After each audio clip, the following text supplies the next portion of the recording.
Hello. Welcome back to the Try for More YouTube channel. I'm so excited to have you all joining me today, and I am so stinking pumped about the topic that we're going to talk about today. But I also feel like I say that on a lot of these because I just love this sport and I love getting to talk to you all about it and the excitement and surrounding people taking on their very first triathlon because it is such a beautiful sport. So before we get into that, my name is Elise. I am your hostess here, and we do everything here one take. It is a one go. There's nothing edited. So if there are mess ups, screw ups, it all gets put in there, which also means that if my dogs decide that they see somebody out the window, they bark, it all stays in. As we get going, reel my train of thoughts back in. I'm just like distracted thinking about my dogs because last week they definitely caused a little bit of mayhem, but it's okay. They're cute, and they just got to protect the house. If my voice, last week it was back to about, I would say 90%, and I did my absolute best to go and lose it again this past weekend. As one of the companies that I work for, we had a triathlon event, and it was so good to be back out there, back cheering for people. I am the water director for that company, so on the water, around the water, not necessarily doing a ton of cheering necessarily, but I have a tendency to like to put myself towards where people are exiting the water so I can cheer for them, and then also because that's also where they enter the water, so I can keep an eye on anything that's happening to where people might be in panic like right when they jump in the water. But then after the water portion is done, this is really what did me in, is I went out to go cheer for my own triathlon coach. Yes, I'm a coach, but coaches need coaches because that is what is going to continue to push us forward. And I went out and I found this spot where there was some uneven footing where we hadn't marked it. And it happens, like we're out running on all sorts of terrain. So athletes do just need to be aware to like watch out for their step. So taking on your first triathlon, watch out for your step. That is something I don't think I put in for the running portion. But I found this spot, and it was, I think about 2 to 4, probably like 400 meters from the finish line. So a lap around the track. And when people saw me, yes, they were paying attention to their footing, but if they looked up, they could also see the finish line. And this is like, I love usually just being right outside a finish line sight. So when I'm cheering for people, I get to tell them like, hey, you got a quarter mile, you got a half mile till the finish line. And the way that they get so excited, because also at that point in time, you can actually tell people that they are almost there. Before that, you should not be telling people that they are almost there. And that's going to go right into our mindset piece for today that we're going to talk about. So I did my absolute best to lose my voice this past weekend cheering for people as they were finishing out their triathlon, and it was just so much fun. Like I couldn't help myself. It had to happen. So if my voice is going to cut in and out, I'm very sorry. We're already in like 4 minutes, so I got about 11 more minutes of talking, and hopefully my voice is gonna hold up. All right, so today we are gonna talk about the mindset piece. And I'd really like to say that there are going to be, I'm gonna say there are 2 specific points we're gonna talk about today with the mindset piece, because oftentimes this is something that we don't talk about when it comes to triathlon. So we've got swim, bike, run. That's all the obvious stuff, right? We're going to swim, we're going to bike, we're going to run. Well, last week I talked to you all about fueling for race day. And that nutrition, when you go to make this more of a if you go to make this more of a lifestyle, you are going to see nutrition as referred to as like the 4th leg, because it is that important. It matters if you are looking to continue to advance and train and perform and push your own body of what it's capable of. It's really important to have that nutrition. But then a 5th component of this is your mindset. If you don't have your mind right, if your mind is not engaged, then it is going to be awfully difficult for you to enjoy your day. And you should be out there enjoying your day to the absolute fullest. Like, it is your first triathlon. This is a huge accomplishment. This is awesome. So you want to make sure that you're set up going in. So, and it was a little fortuitous this past weekend. I was having a conversation with one of my lifeguards, and he is looking at getting into triathlon and doing his first one. And he asked me, because I'd shared with him I was a triathlon coach, and he asked me, what is your biggest piece of advice for somebody going to take on their first triathlon? And granted, while I've just spent, 5 episodes going over tips and tricks and things like that, things to really think about, I told him, I said, get out there and have fun. You only get your first one time. And this is something I will tell a lot of my friends as well that are taking on their first half marathon or their first 10K, their first 15K marathon. Like, what's your biggest piece of advice? Get out there, have fun. You only get the first one time. All right. So, you don't want to go into it and just be like all focused on pace and like being so wrapped up in the pace that you're putting out, what your body's able to do, that you forget to have fun. Smile, enjoy yourself, say hi to the people around you, tell them good job at, like, even as people are passing you or as you're passing them, no matter which way it's going at any point in the course. Obviously not the swim. It's going to be a little hard to tell somebody good job when your face is underwater. Please don't swallow water. But on the bike, on the run, tell somebody, especially if you realize like you are really struggling, just start congratulating people as they're going by. It is amazing what it can do for yourself when you start encouraging other people and how that can come back to you, because people are so like excited to hear you tell them good job. And so, or like keep pushing, or you've got this, looking strong, like these things that we can tell people, because as we're saying them out loud, we are actually able to feel that energy coming back to us. So it's like you're taking on your very first triathlon, get out there, have fun. That's my biggest thing. But the second point I'm going to make for today is that you're taking on your very first triathlon for a reason. Whether it's to challenge you, whether it's because a group of you guys said like, hey, we're going to do this, let's go. Whether it was just on a whim because why not? Like, I can swim, I can bike, I can run, let's put them all together. Whatever it might be, whatever you're getting out there to try, it's going to be hard. Like it's your first one. There's the adrenaline. There's going to be some mistakes that are made. Everything is probably not going to go perfect. And so there's going to be a moment in your day where it is more than likely going to get hard and it's going to get difficult. So you have to make the decision as before you go into race day, when it gets hard, how are you going to respond to that? Are you going to allow yourself to sit there and just be mad about it and be like, man, this hurts so bad. This is so tough. Why did I do this? Why did I let other people talk me into this? Or are you going to flip the script and are you going to talk to yourself and say, you're right, this is hard, but I wanted to do this for this reason.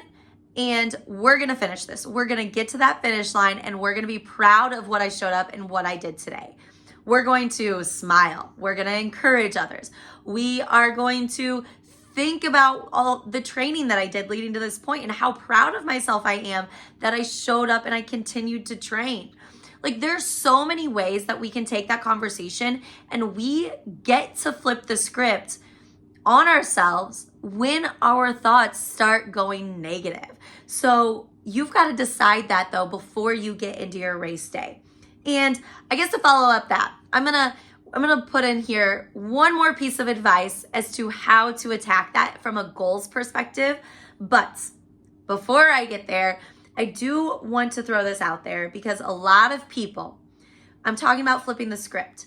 And the reason that we have to be able to do that for ourselves instead of relying on other people is because one, sometimes these courses are pretty lonely. Like, it is not guaranteed that there's always going to be a lot of spectators out there, depending on how the course goes, the bike is.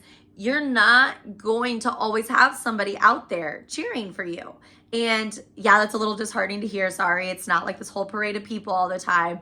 But, so you've got to be able to have that internal dialogue with yourself and make it stronger. But there's also no headphones allowed. So if somebody's out there, if a spectator's out there with a boom box, or like the aid stations are out there, I don't know why I just said boom box. I don't know, speakers, like Bluetooth speakers, I guess. I think boom box is just more fun to say, but I've never even owned one. But while you are out there, you're not gonna be allowed to have headphones in. And this is for safety predominantly. Like, people who are putting on the races, volunteers, the race day workers, like, they've got to be able to communicate with the athletes. But also, if the course goes along a place where there's roads, or there's even another runner passing you or biker passing you, you've got to be able to hear what's going on around you. So you're not going to be able to lean into music unless there is like an aid station out there or a spectator out there blaring and playing music for you. So I would recommend starting to do some of your training sessions without headphones, just so you can start to work on controlling that narrative, controlling that script in your head. Or if you're looking at me and you're like, oh, girl, there is no way I am going to be able to do that, then start doing some drives without headphones, or start doing some chores around the house without music on, like drives without headphones, drives without music playing, turn off that radio, I'm stuck on headphones. Some chores around the house without headphones in, or without the TV on. Let things be quiet so you can start to work on controlling those thoughts, so that when you get to your race day for your very first triathlon, you're going to know how to navigate that. All right, so the last little bit I'm going to leave you with is a piece of advice I got last year when I was going through, I would say more, it wasn't one-on-one coaching. It wasn't the current coach that I have now.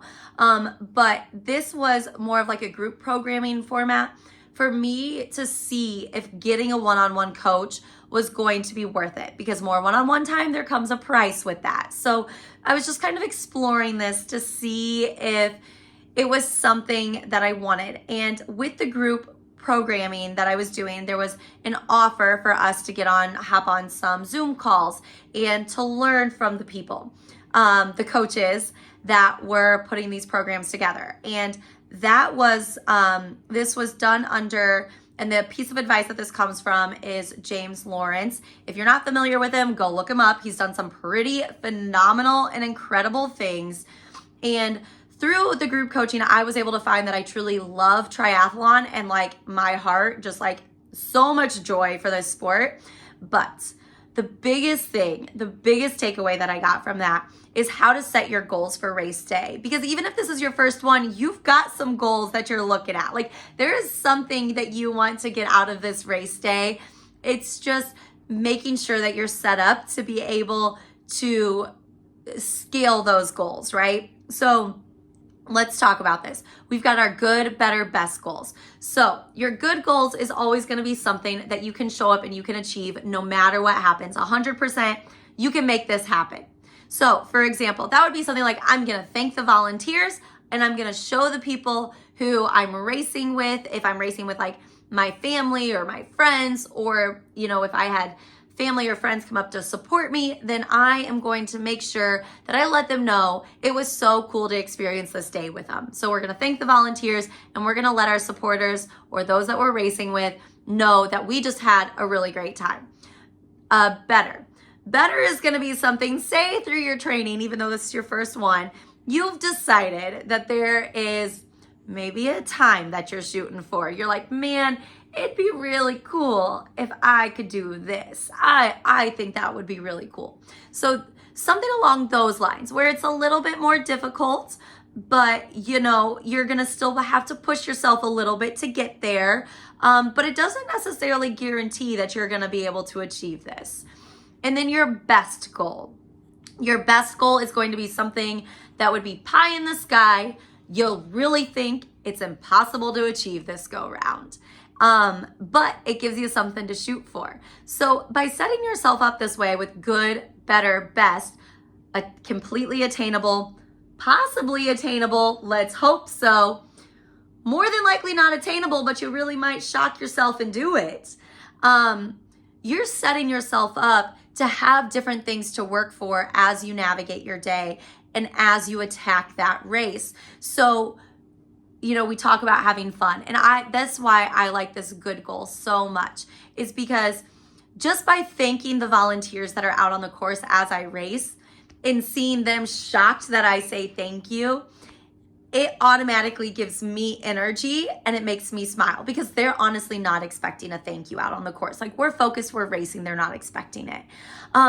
So, that good one is so cool to have set, and make it be something that is going to make you smile, that is going to bring you joy on your race day, and light your heart up, so that you can just know that you are there and you're going to have a good day because of that. And if you take on your first triathlon and you decide that this is something you are totally going to go for, these good, better, best goals are things that can continue to scale with you and continue to change. My good goal every single race I go into is always thank the volunteers, let my supporters know, like my friends, family, because I'm blessed enough that my friends and family are always so excited to come out and cheer. Let them know that I am so unbelievably grateful for them. Even if that means I'm telling them thank you 500 times, I'm gonna do it. And then the better and best are gonna scale with the more experience that you have and the more that you push yourself. But for this first one, you might not even need better and best goals. Or maybe your better goal is just simply crossing the finish line. It doesn't even have to be time attached, right? So your best or your better goal could simply be, I'm going to cross that finish line.